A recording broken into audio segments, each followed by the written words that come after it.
One of your priority measures making its way now to the House has been passed by the Missouri Senate, and that is the collaborative effort now that now includes your Senate Bill 775. Yes, the Victims of Sexual Assault bill, we had a task force for updating Missouri's current laws on how we address sexual assault and how we help victims in the process. And so we had a task force that lasted 9 or 10 months. It was a collaborative effort between judges, we had prosecutors, we had someone from the crime lab, the troopers, we had advocates that work in this field every day, and we had lawmakers. And I'm sure I'm forgetting some. It was very comprehensive. Our bills were updates to these Victims of Sexual Assault Bill of Rights, update to Missouri's current rape shield law, and then just updates to the overall statutes where we had a lot of duplicated language and just cleaning that up. We're very proud of this bill, that the recommendations from the task force, it's never going to be easy, but possibly smoother for the victims that do come forward and prosecute. Another of your measures now on its way to the House as well that deals with nurseries for prisons. I co-sponsored that with another senator. I was very thankful that he had filed this bill.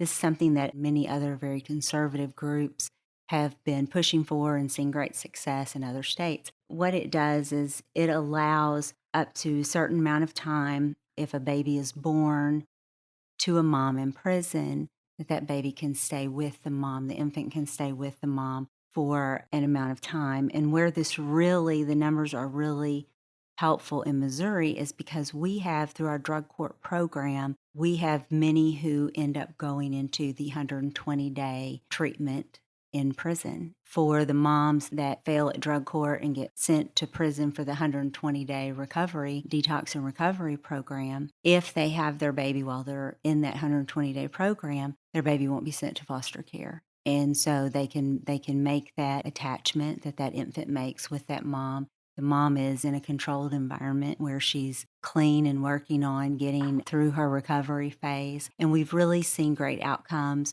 for those who go through the 120-day program. I'm excited about the ability for those moms, if they do have their babies during that time, that those infants can make that bond with their mom once they come out. Then mom is clean, baby has not been sent to, some other family, and then mom's fighting to get them back. It's really shown great outcomes in other places, and so I'm excited that we're going to do this in Missouri as well. A couple of different aspects to redistricting this week. Let's start with the one that doesn't seem to want to go away, and that's House Bill 2117, which, after several hours last week, a Senate version of the congressional map was drawn that the House has now rejected twice, and the House now asking the Senate for a conference committee on redistricting, which again was voted on by the Senate a week ago now.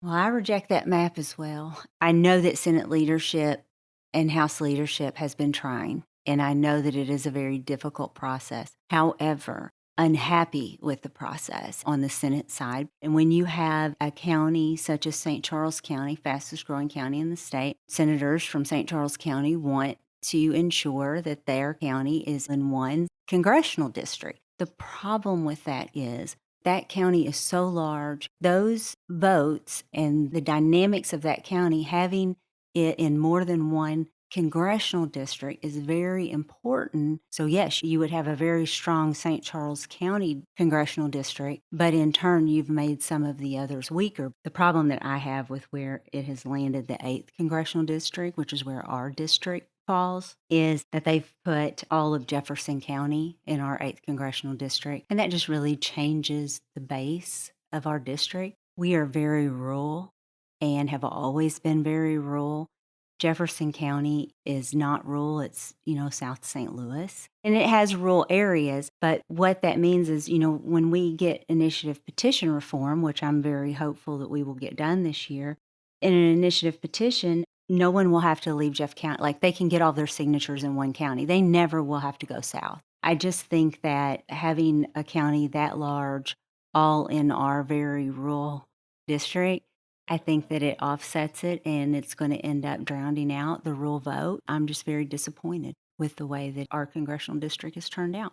Other aspect of redistricting affects the state Senate districts, and that includes your 27th district starting next year. It does. And let me say, I knew that there was going to be a change because we lost some nut population. But I was so disappointed. Losing Wayne County is a big deal to me. I have fallen in love with our Wayne County people. First, I will always still be available for our Wayne County people. All of the Southeast Missouri senators work very closely together, and our people will not have a hiccup in being taken care of. I can assure you of that. So I will lose Wayne, but I've picked up Iron and Reynolds, and I do have some friends in both counties.